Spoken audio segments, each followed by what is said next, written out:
go for launch. 5. Quiet, numbskulls. I'm broadcasting. Anything can happen in the next half hour. 4. My friend, we cannot keep this a secret any longer. This whole thing is insane. 3. Quiet, please. I am analyzing. Where's the kaboom? 2.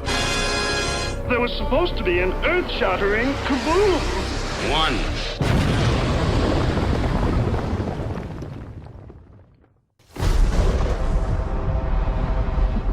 I saw a sign in the sky.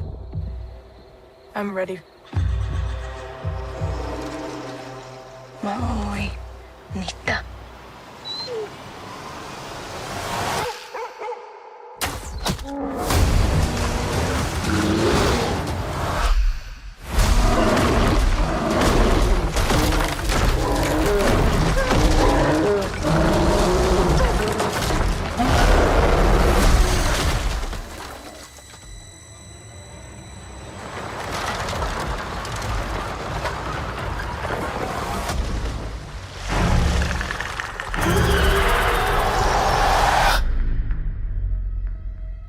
There's something out there. I'm coming with you.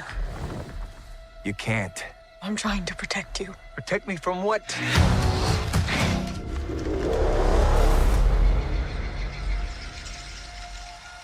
It's time.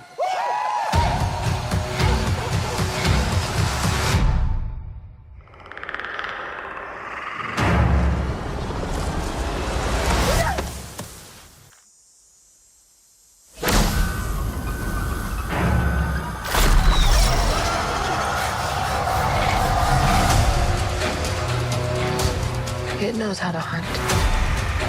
I know how to survive.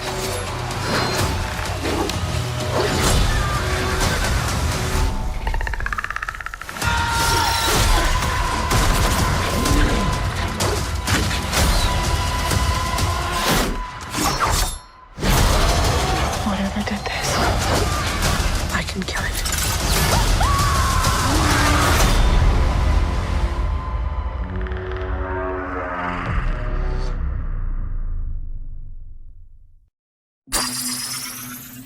Greetings, my fellow galactic travelers, and welcome back to Planet 8.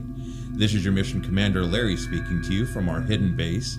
Chief Engineer Bob is here by my side as always in the command center, and circling Planet 8 in our orbital spy satellite is Reconnaissance Officer Karen. And on this episode of Planet 8, your intrepid crew is going to be taking a deep dive into the latest Predator film, it wasn't made for TV, it just wound up on Hulu. We're going to be talking about Prey. Straight away, we'll kick it up to the satellite. Karen, you've seen this film, this latest film in the franchise, Prey. What do you think? Well, Larry, we're all, I think, big fans of at least the first film. Oh, yeah. In the Predator franchise. Maybe a little more than the first film. I don't know. We can get into that as we go along here. But, so Prey, I was not expecting this movie. I think I only heard about it, maybe a few months ago. And a little surprised. Yeah, it was coming out on Hulu, not going in the theaters. So things have changed a lot from the old days. It used to be if you heard something was coming out on video or something was basically anything not going to the theaters, your thoughts were like, oh, okay, this is not going to be very good. But now, with streaming, a lot of things are made just for the streaming services and are quite good. So I wasn't sure what to expect with this. And, of course, it was the first one in the franchise to not be some variation of Predators, the Predator, da-da-da-da-da. So Prey. I will say, just off the top, I enjoyed it. I thought it was pretty good. I still think, Predator, the original, is in a class by itself. But as far as this film goes, I did enjoy it. entertaining. I thought it was an interesting angle that it took kind of with the main character. And, just a very unusual film in the Predator cycle. Now, I think it'll be, I want to hear from both of you. We can get into the main character. We can get into the Predator design. We can go into all of that. But, as far as this film goes, I was pleasantly surprised. There's things I liked, things I didn't like. All in all, I liked it a lot better than some of the movies in the franchise. I will say that, I don't know. Maybe they should have released it in the theater. Maybe it would have done okay. But maybe it's getting more attention just being out on Hulu. Maybe it's probably hitting a wider audience being on Hulu than it might have in the theater. I'd like to hear what you guys think of it, All right. Yeah. Chief, what do you think? Well, I haven't seen it yet. Oh, no, wait, I did see it. I saw it 1.5 times.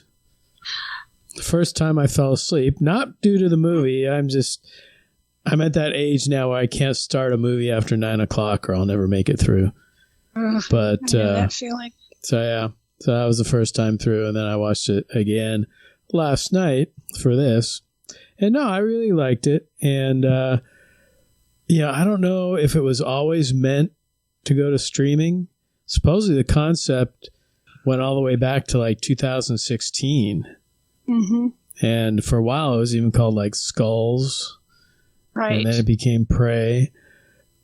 But the director, Dan Trachtenberg, supposedly didn't want people knowing going in that it was a Predator film. That would have been nice if they could have maintained that. It would have been a nice surprise. Yeah, kind of like, oh, surprise, there's a Predator in here. Mm-hmm. But I guess, the marketing people, I'm sure, were like, hey, no, it's Predator. We got to put them right on the poster and put them right out front. So it is definitely a Predator movie. And I thought it was good. I was very happy to see the dog survive till the end. The first time I sat and watched it, I couldn't really enjoy it until we got to the end and the dog was alive. That kept me, I was in such a state of tension over the dog more than anything else that I couldn't let myself enjoy it. So then the second time I watched it, it was like, oh yeah, he's going to make it. So I was relaxed. Well, the thing about it, and I think I said it before on the podcast, is usually if filmmakers want to elicit emotion or make you really not like a creature or monster in a film, first thing they do is kill off the dog. Mm-hmm. Like John Wick. Yeah. John Wick. Because then you're on his side no matter what happens. That'll be the next movie is Predator's going to kill John Wick's dog and then it's on. But no, I was like I was very pleasantly surprised at a lot of things in this movie. The fact that the two main characters were brother and sister, rather than romantic interests. Yeah, that's unusual. All that romantic stuff didn't get in the way. It's a pretty straightforward story. You don't have all these subplots and branches going off, and you're not like following one storyline and then cutting over to another and then cutting back. And it's just linear storytelling. You're just following this one story of this one character who's going after this predator. And it was a bonus they had quicksand in there. When's the last time? Growing up, quicksand was everywhere, right? Lost in Space had quicksand, and you'd be watching Tarzan, and there'd be quicksand. Gilligan's Island. Yeah, Gilligan's Island had quicksand. It was everywhere, and now you never see it. But they brought quicksand back. It's kind of disappointing. Although, it's funny because when she got into the quicksand and she pulled herself out, and she's all covered with mud.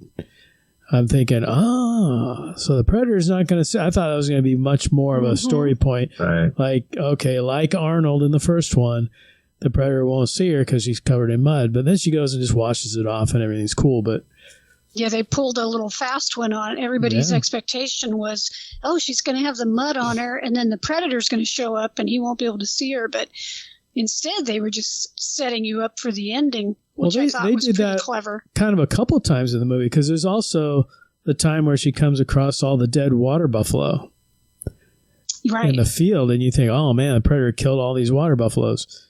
But why would he skin them? He usually, cuts the head off and pulls the spine out or whatever. But then we find out later there was poachers. But I thought that was a good switch too. Mm-hmm. I agree with you, Bob. It was refreshing not to have a love story, because the first Predator film didn't have a love story. No. And the other thing is when she fell in the quicksand and was covered in the mud, and I'm like, oh my God, the dog doesn't have any mud on him.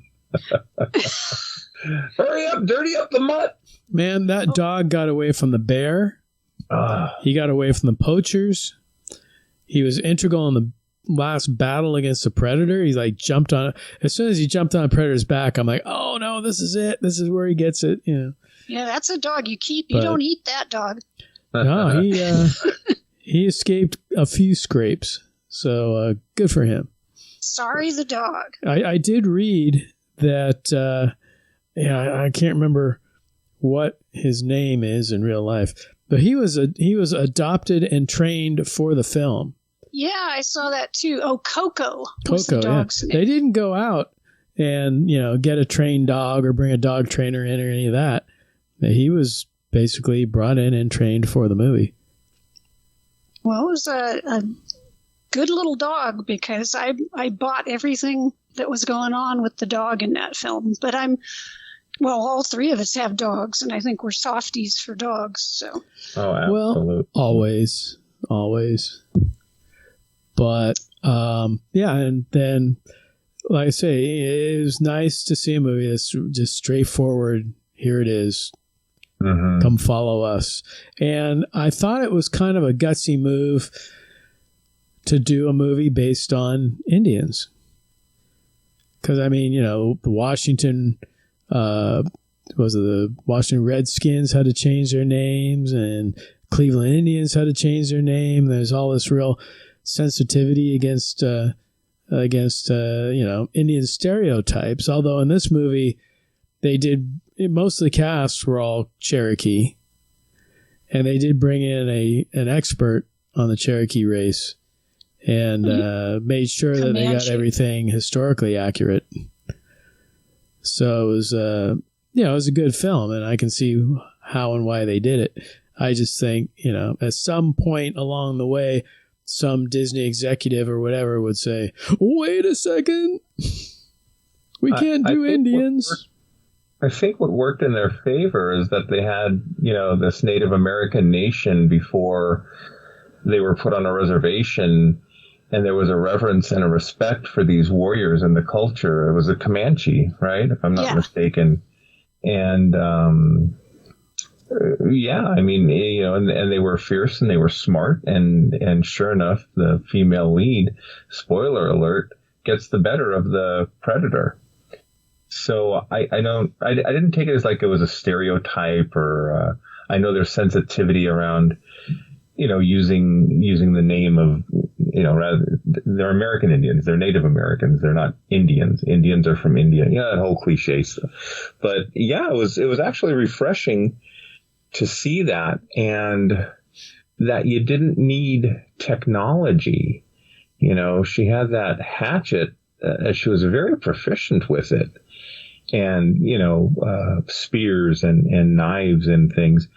One of the things that kind of got to me, though, is I'm thinking these predators have all this technology, and they're predators, they're hunters, and they cheat with all their stealth technology. It's like, you guys aren't, and only at the end do they take all the, equipment off, and it's like, okay, mano a mano. Well, I think one of the interesting things in this particular case this Predator didn't have like the shoulder mounted cannon. You know, he had the device that shot out the like homing arrows, you know, so his mask would shoot the targeting, the red, you know, laser target, and then he would shoot from his wrist those homing arrows. So he didn't have the plasma cannon or whatever it was. But again, like to your point, even in the first film, like people, I think, kind of forget this because you hear people talking about this new film and they'll say, well, you know, she's too small to go up against the Predator. It's never been about physical might, because even Arnold couldn't physically go up against the original Predator. It was his traps. You know, he outsmarted it by putting it in a position to get in those traps and catch it that way. And, you know, that's kind of been the whole thing about it, is these creatures are just, you know, one, they're physically too big, and then two, like you said, they've got, you know, all these technological things, and yeah, they kind of cheat with the invisibility screen and all the other stuff. So you got to outsmart them. Well, I know the director too was saying that he wanted to go back to the original Predator and have a character that, you know, obviously was no match, but could watch and observe and then come up with these ways to battle it, you know, whether it's traps or, you know, the hatchet or whatever. And even turning his own weapon against him there at the end. Now, I saw those arrows or whatever just like zipping all over the place. I thought Yondu was going to be in this thing. But yeah, you know, it's smart. She lures it into that bog and the quicksand and, you know, has the mask all set up. And to me, it's very, you know, it's a different technique, but the whole idea is just the same as what Arnold did in the original film. You know, she just figures out a way to use its own strengths against it, trap it, and get rid of it, you know? That was part of the fun of the Danny Glover character too in the second one. I love the first film 150%, but the second one's grown on me over the years, and I think it's closer to the whole concept of what the Predator is, and, you know, versus One of Us than the other films. For me, some people love the other films, and that's cool too. I didn't get a chance to watch it in Comanche. I didn't have the time to do that, but I do want to go back and check that out. I enjoyed this. I think it's like 1, 2, and then Prey is going to be my top 3 Predator films. And, you know, it's going to be interesting to see, getting off topic for a minute, before I forget, with all the streaming and not streaming, and then HBO Max, and then, you know, Ezra and the Flash movie, and then them taking away the Batgirl because it was, you know, financial, a tax incentive. And, you know, Fox owns the Predator, but then Disney owns Fox. So maybe that had something to do with their decision. Hulu was boasting how their numbers, you know, were so big, people tuning in to watch Prey. I just wonder, you know, if it would have done well at the box office for 2 or 3 weeks.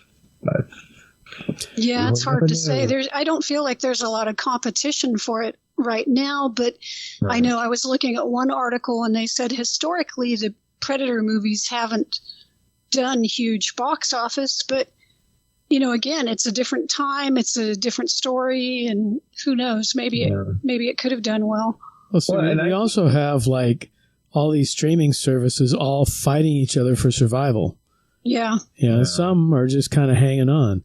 So I think what they're doing is, you know, they'll pick a movie or a franchise or something, and then, you know, okay, we're going to use this to prop up Hulu, or we're going to use that to prop up HBO Max, or we're going to, you know, now this film, it got a worldwide release. Yeah. Some countries got Hulu, some on Hulu Plus. I think some got it on Stars and Stars Disney Plus. Star. Yeah. So I guess it all depends on that region's streaming service that has to, you know, that's connected. I mean, Disney and Hulu obviously are connected, and I think it was probably a little too a little too mature for Disney Plus. Although, we'll see what they do with things like, I haven't watched She-Hulk yet. I intend to do that after this, but they're doing a Daredevil series, and that was pretty dark on Netflix. I'm wondering, do they lighten it up, or do they, stretch the envelope a little bit, or what? Have you guys noticed that Disney Plus has added Logan? Yeah. And Deadpool. I mean, they've added R-rated movies. Yeah. And you have to go in and change your preferences and, And put a pin. I have to put a pin to, verify that I can watch adult content. Are you sure you can? At least the last time I checked, Did you have to get like Lieutenant Jasmine to sign off on that? Yeah. Here's Larry's permission slip. Yeah, so I saw that, and then they were, what was it? It wasn't Mandalorian. It was Book of Boba Fett, where Mando was in that episode, and he chopped off that guy's head and threw it on the table. And I was like, whoa, okay. We're doing that now. It's no escape to Witch Mountain, I'll tell you that. So, well, there's hope that Kurt Russell will show up on Disney Channel in some kind of a form movie or TV show. Things could be loosening up, too, because I know with like The Walking Dead, they were allowed one F-bomb per season. And that was it. And then we watched Tales of the Walking Dead. We watched the first 2 episodes, and there were F-bombs sprinkled throughout. So... Yeah. I think that's like Star Trek Discovery. I think they're trying to loosen up a little bit. Basically. Yeah, I noticed that too, Bob. Jazz and I were watching the first Tales of the Walking Dead. We haven't watched the second one yet. There's just so much content out there. I can't keep up with it. It's like you get home and it's like, oh my God, I'm so tired. Like Bob, I fall asleep not because I'm But see, that's the thing too, because, there's all these TV series that, you want to see this one or you want to see that one or you can't get time for this one. But here's a Predator movie. It's one movie, hour and 40 minutes, and it's right there on Hulu. Mm-hmm. People can do... Because a lot of times I won't start a series just because, I'm busy this week. I don't have time to watch, to binge through an episode or 2 a night. But a movie, I can squeeze a movie in. And it's nice, too, because you can sit there and you go, hey, you know what? Instead of going out, why don't we order a pizza and we'll just sit and watch this movie on Hulu? And, it's also a cheap date night because you don't have to go out and you don't have to buy all this stuff. You can just, it's like you're already paying for Hulu, so you're not paying extra, and it's right there. Yeah. It's nice to not have to say, well, I'm going to make a commitment to watch these 10 episodes. Well, I mean, that's the thing, too, because, HBO Max has done it and Disney Plus has done it where maybe they have a new movie on there, but you have to pay an extra fee above and beyond your monthly fee to see this particular movie. Yeah, that sucks. Hulu was just on there and it was free and here you go.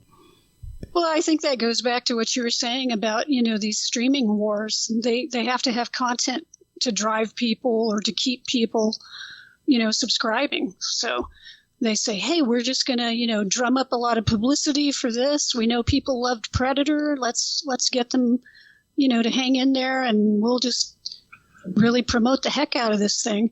And it doesn't hurt that it's a pretty good movie. Yeah. I was going to say, having been burned in the last 3 or 4 Predator movies, I was not going to watch this. I was like, pfft.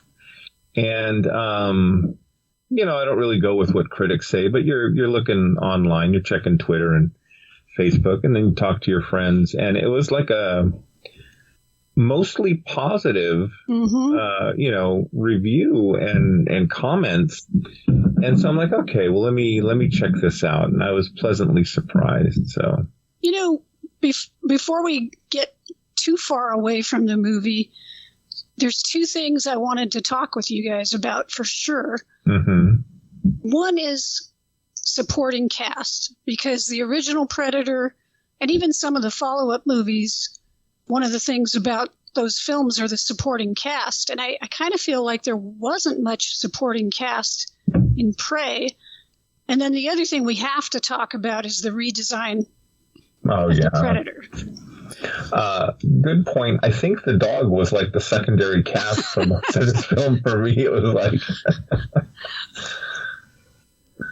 I mean, I thought, probably besides her and the dog, her brother would be the next in line in the cast, right? Mm-hmm. And I guess he was played by Dakota Beavers, and he was good. I mean, he was great at the end when he comes flying in on that horse, and Predator's like shooting things at him, and he's like ducking and leaning back and everything else.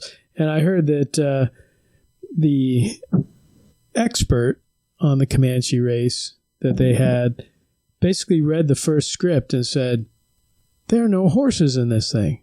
Horses were very important to the Comanche people. Right. So you got to put some horses in. And that's when the horses came in. And that's when that whole, end scene with her brother riding the horse came in. But, I thought that was really good. And, that was also his first acting job. Yeah. Oh, really? Yeah. Huh. So I thought he did pretty well for that being his first time in a motion picture. Yeah. And then Amber Midthunder, who played, Naru, the main Comanche. But I thought she did a great job. I mean, she pretty much had to carry the entire movie. Right. Yeah. On her own, because once she leaves the tribe and she goes off searching for the Predator, aside from meeting up with the poachers or meeting up with, her other Comanche tribe members here and there, she's it. Her and the dog, and that's it for, I'd say, at least, 3/4 of the movie? Yeah, absolutely. And I noticed, Mr. Cry at the drop of a dime here. I didn't have enough time to get emotionally invested with the brother or the other young warriors that the Predator just plowed through. So I don't know. Maybe I'm not as emotional as I thought, but I just felt that they didn't develop the secondary cast as well as, and granted, I didn't cry when those folks died in the first Predator film, Carl Weathers and Jesse Ventura, but there was definitely an emotional, hit to the gut, like, oh no, they got him, and this one was like, oh well, so sad too. So the brother's gone. All right. Well, the attachment is to the dog, and then there you go. You got enough emotions, like when he's running from the bear, or he's chained up, or not chained up, but roped up by the poachers and things like that. Right. It's like, yeah, when he had that bear after him, I was like, oh, you better not kill the dog. I was like really invested at that point, Yeah, and it was kind of because of the stories that my mother would tell me. She's from a reservation in North Dakota, and just historically, poaching of the buffalo like that was kind of a hard scene for me to watch and just to see. And they almost wiped out the American buffalo. Thankfully that's not the case, but that was kind of like striking to see something like that. But to get to your point, your other point, Karen, the design of this Predator kind of reminded me of the still photos of Jean-Claude Van Damme in that styrofoam. Oh man, yeah. I gotta say, I thought when they had the little skull helmet on him and everything, I was like, okay, and they took that off, and it was like, what the fuck happened to his face? I thought he had like a hide, some skin drawn over it or something. And I'm like, maybe they all have their own eclectic, little kind of hunting style. But someone had made I think it was you, Karen, why mess with perfection? You got something this online. You got a classic design from Stan Winston with these the mandibles, but what really sells that whole face is you still have the actor's eyes, and that's what gives it life. When you see the Predator in the first film, you've got Kevin Peter Hall, and like he's looking at Arnold and doing stuff with his eyes, and that combined with the movement. This is the one thing that I think doesn't put Prey over the top for me, is that in Predator, the Predator has a personality. You know, he does things like the way he looks around, and then sometimes he mimics the voices of the other characters. He mimics like Billy's laugh and stuff. You know that he's really into this hunt. He's enjoying himself and stuff. I don't get any personality from the Predator in Prey. Plus, his face is just such an abomination. I don't know what they did with the mandibles. His eyes look like they're about a foot apart. Yeah. It's like, why? Why would you screw it up like that? Well, I think they have to do things to make him different, just because, you know, as we have evolved since the 1700s, they have to have evolved as well. Yeah, unless they time travel and they can say, all right, I'm going to go back to, you know, the Comanche days of 1791 and hunt over there, or I'm going to go wherever.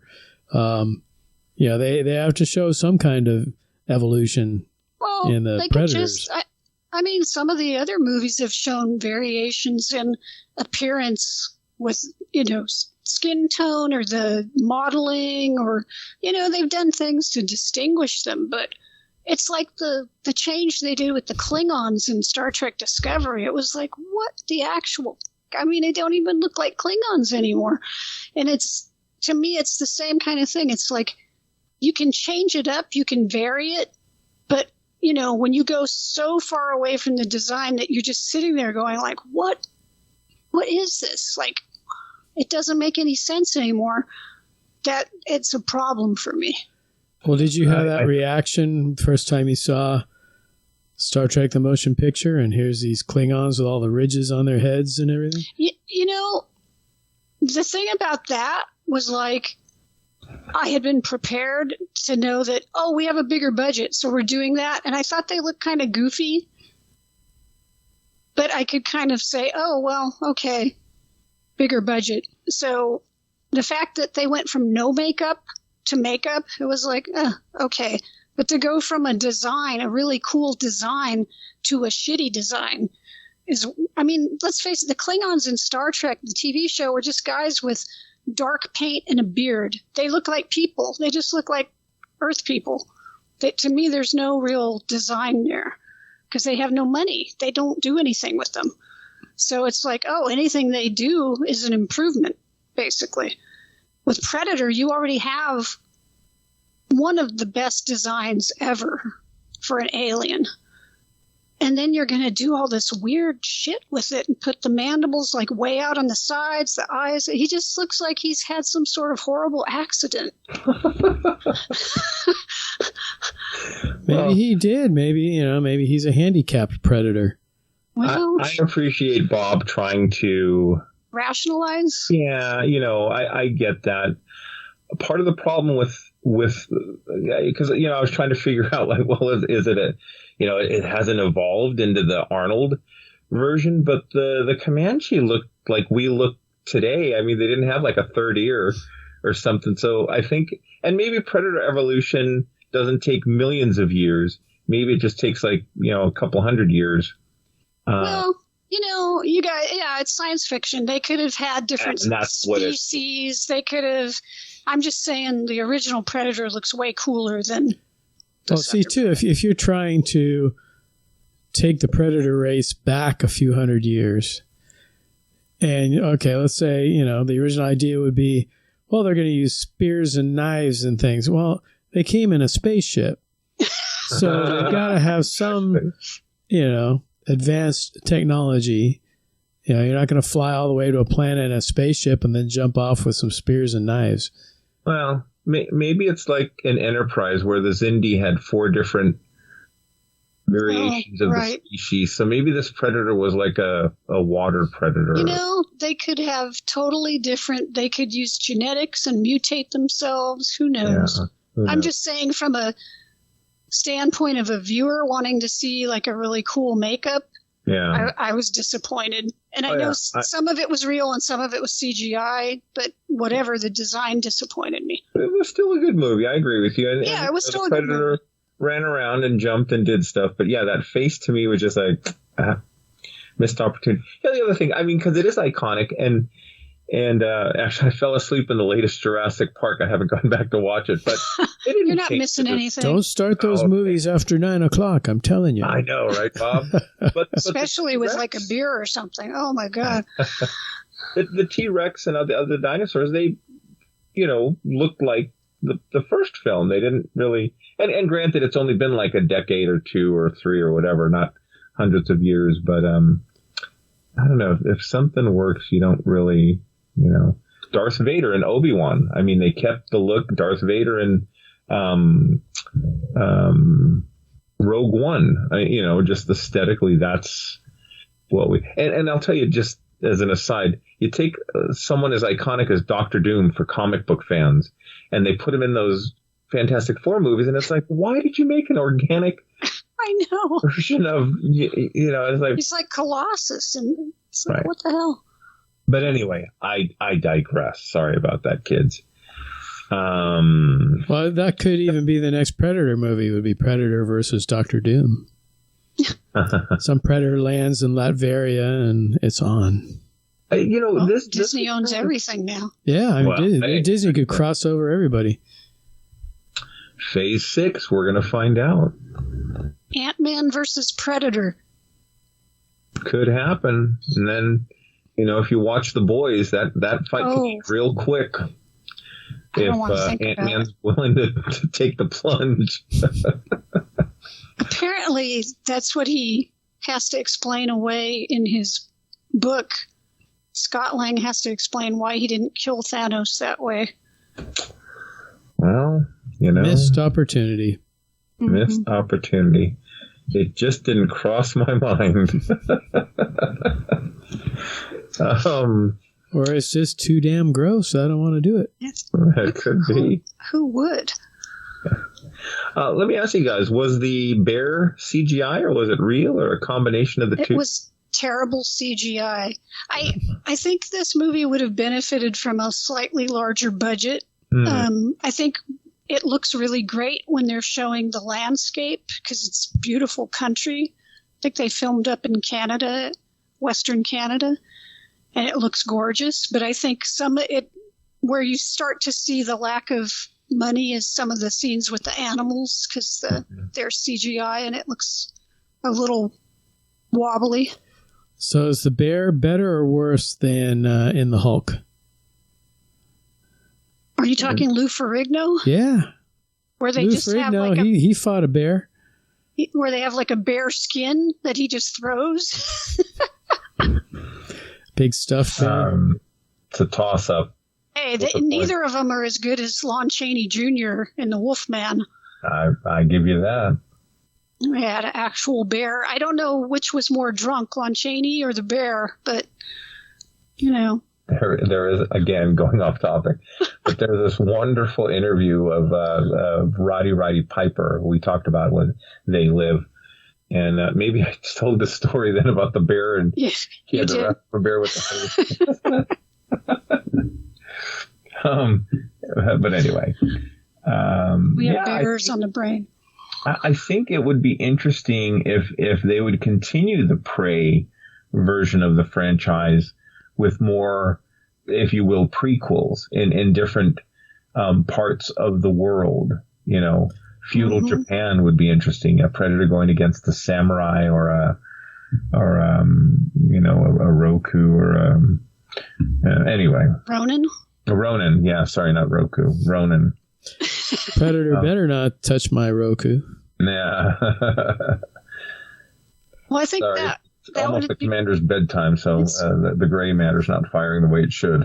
I think that's kind of what they would have to do, because the Predator is just sort of a limited concept, but then if you change it up, you have to put it like, well, we'll put it in another time period. We'll put it in a different place with different protagonists. right? I mean, the Predator is pretty static. It's just like, here's this alien with all these weapons. So what can you do with that? Yeah, put him on a pirate ship. That would be interesting. Wow. Now, I do wonder, because speaking of pirate ships, so the gun in this, right? Yeah. She gets the gun from the translator guy. Mm-hmm. That's the same gun that shows up in Predator 2 that Danny Glover gets. Now, he gets that gun from the elder Predator on board the ship. So somehow the Predators get that gun back. That's why I'm saying possible sequel. I don't know with her or, what. That's what I think a lot of people are wondering. Are we going to get Prey 2? And does that mean they come back looking for Junior and he's not around? Yeah. Well, supposedly there's a Predator comic that's like a prequel to Predator 2. And that's where the translator is actually a character from that comic. Oh. And he's given the gun, I believe, by one of the Predators. I know Dark Horse had a whole bunch of Predator comics. And they fleshed out a lot of stories that were kind of in between the different movies. Yeah. So, but I mean, I just thought it was interesting that they plucked this one character out of the comic and put him in the movie. I guess the comic I'm looking here was Predator 1718. So they probably just figured, he's in that timeline. Let's bring him in. Well, the gun really set up this whole prequel because it had that inscription on it. When Danny Glover looks at it, it has the guy's name and it says like 1715 on it. So I guess they figured, we'll set this in 1718 or what was it, 1719, I think. And, so maybe we're going to start following this gun around. I don't know. Maybe the Predators come back and they take the gun from her somehow. Maybe she has to fight again. Maybe they wind up giving it to somebody else. Who knows? But that was also interesting. The guns, obviously they're historically accurate in the movie. And it's like, all right, they take like one or two shots and then they have to sit there and like fill it with gunpowder and smash it down. And even when she was getting the pistol ready, she had to put just the right amount of gunpowder in there. And then she had to pack things in. And then first time it doesn't work. So she's got to go back and do it, just right. It's like very different than most of the movies with AK-47s and whatever. There's just, rapid fire machine guns, basically. Well, those are the type of guns that our founding fathers had. And I won't say any more about that. But as much as I enjoyed this film, I still think a better movie would have been an older Arnold in a cabin in the Peruvian jungle or Venezuela or wherever the first film we could still place. Do it. Or maybe even Colorado, just stuck up like Jamie Lee Curtis in the latest Halloween iteration, those movies where Arnold would be out there and it'd be like, hey, they shot all the action scenes in slow motion. No, they didn't. I think he could be an advisor to a younger character. Somebody, they're like, nobody has seen Dutch Schaefer in 20 years, but he knows something, and they they go looking for him, and then he finally is like, all right, I tell you what I know, and they need his help. Because, realistically, Arnold just turned 75, and, I mean, he's in amazing shape for a 75-year-old dude, but he's not going to be swinging from tree branches and stuff. Oh, no. I wasn't implying that. I was just saying I know. It'd be nice to have him. But then again, if Jamie Lee Curtis can shoot Michael Myers, I'm sure Arnold could have got a shot or two off. Oh, yeah. As well. Or he could build a trap again. Good. Maybe he has traps built around his cabin. Or he could just walk around the whole movie with mud all over himself. Could have. Hey, possibilities. I don't leave the cabin without mud on me. There's mud on your face. You're still one of the ugliest beep beep. But he doesn't want to do it. he did want to do it, and nobody would pay him what he wanted. Yeah, money, which is crazy to me. Well, that's why we don't have our Planet 8 cable channel. No one's willing to pay us some money. It's crazy. It's crazy. What are they thinking? I don't know. I don't understand why they won't just pay us. That Planet 8 crew, they're all too old for this demographic. Yeah, we need someone younger and more jiggly. I don't know. I think Commander Larry and I will get pretty jiggly as we get older. I was going to say, I'm pretty damn jiggly right now, but just in the wrong places.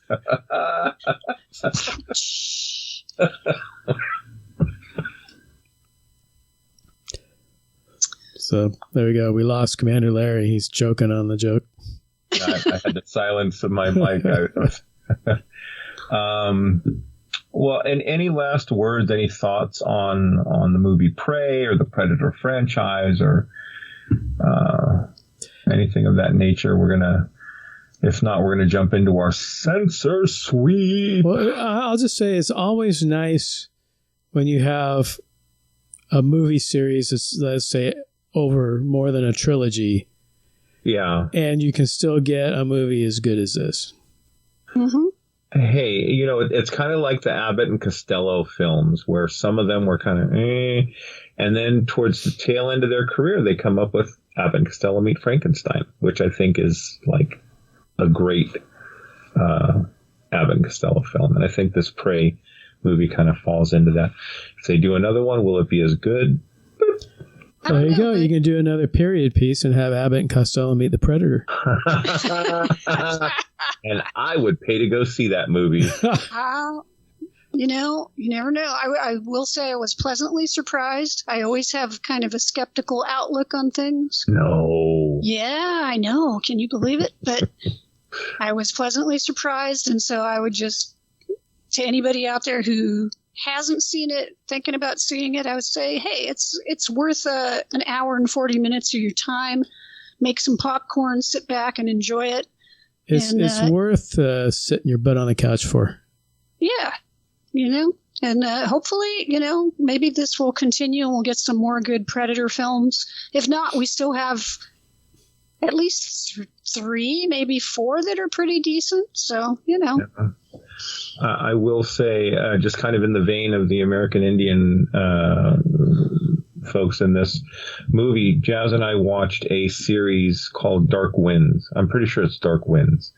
And there's no predators in it, but it was a very well-made whodunit, if you will. And it was a predominantly American Indian cast. So if you're into that kind of whodunit, it's 5 or 6 episodes. There may or may not be a witch doctor / witch cursing people in that series, but it was a lot of fun. What's it on? I want to say A&E. Yeah. Okay. Yeah, I want to say it was A&E. So you deal with some commercials and stuff, unless you have the platinum or premium or whatever, which we don't have. But it was a fun little, series. Dark Winds. Okay. Winds, yes. So I am very excited because I got a previs of tonight's censor sweep. Without further ado, Chief, take it away. You got a little preview of part of it. But, yeah, I think, if people have been listening to us for a long, long time and heard one of our earlier episodes where Larry had mentioned getting the Zuni Warrior at, that was WonderCon, right? Monsterpalooza. Monsterpalooza, that's right. And I was saying, if anyone has a Zuni Warrior that you can get rid of, let me know. And nobody took me up on that. So a couple weeks ago, we were at Creatures Con. Lieutenant Debbie and I were at the table. And she goes, oh, look. Points across the aisle. And there, in all its glory, was a mint inbox Zuni Warrior from Hollywood collector's group. And this was like number 363 of 500, I think it was. And I grabbed it without hesitation. I went over there and I was just like, oh, hey, the Zuni Warrior, is that for sale? Yeah, how much is it? Oh, okay, I'll take it. It was like, no bartering, nothing. Just, give it to me now. Bob, I anguished a day and a half over spending the money for that. And it was Karen that was like, just get it. You'll regret it. I wasn't going to. I missed out on it because I saw that. While you were agonizing over it, I was as well. And you agonized probably just about a minute or two shorter than I did. But yeah, so no, I wasn't going to let anybody else get this one. Somebody told me there was one in the other dealer's room, but it was like missing parts. And I'm like, oh man, it's probably missing the chain. I'm not buying that chain. Can't get it without the chain. You're taking your chances. But also, couple weeks later, we had our Godzilla Fest at the Balboa Theater. And one of my main suppliers, my buddy Kevin D'Antonio, sold me an X Plus gigantic D for real Shin Godzilla. And this thing, it's like, I'm not a big fan of Shin Godzilla, but this thing was so crazy looking, I had to get it. And it was the special Rick version, which lit up. And this thing lights up nice and bright. So I'll take some pictures for the for the website here, and as well as pictures of the Zuni Warrior. But to get a Zuni Warrior and a really cool deformed Shin Godzilla within a couple weeks of each other, that was just so cool. Awesome. And then I also dropped a bunch of money on my friend Barry. Barry Evans came in and he had a bunch of Godzilla figures. I ended up buying, let's see, there's a Shin Godzilla. There's a Shin Godzilla, a reproduction of a Bullmark King Ghidorah. There's a 65 Godzilla doing the she dance from Monster Zero. There's a Gamera from Gamera 3 and a couple other Godzillas. There's like 6 figures in all. And we were sitting over there in the corner of the lobby of the theater. And he's like, well, I'll give you these 3 for this much and these 2 for this much. And I said, well, what if we take this one out and then we take this one over here and put this one here?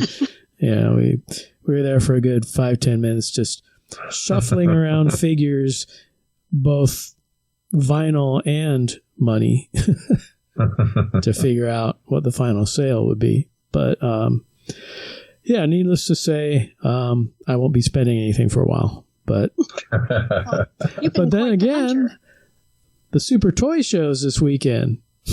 Yes, out at the Alameda County Fairgrounds. So I say that now, but we'll see what happens in a couple days. Dun, dun, dun. I could have a whole new batch of stuff to talk about at the next Censor Suite. Oh my. Commander Larry, are you going to the toy show this week? I am going, but I don't know. Maybe you'll have the next Censor Suite. We may have to have a shared Censor Suite, Bob. Well, we'll meet up and we'll go halves on something. There you go. Just no creature statues, life size. Oh man, did you see another one popped up? I think I sent you the link. I saw that. That was funny. Oh my god. Well, kids, as always, it was a good time, good discussion. For our listeners out there, thank you very much for listening and sticking with us and, taking a look at all our interweb little tweets and Facebook posts and now Instagram, and of course, YouTube. So 100% more Instagram. Dun, dun, dun. But anyway, we appreciate you guys. You guys stay safe until we see you next time. Peace out. On that note, this will conclude this transmission from Planet 8. We would like to thank all of our intergalactic audience for listening. Be sure to head on over to our website at www.planet8podcast.com, where you can get more information on this episode's topic. For more conversation, find us on Twitter at Planet 8Cast. Or on Facebook at facebook.com/Planet8podcast. We want to thank you guys for tuning in each and every episode. We look forward to your input and opinions. Until next time, this is Planet 8 signing off. End transmission. By George, he's got it. It is the end.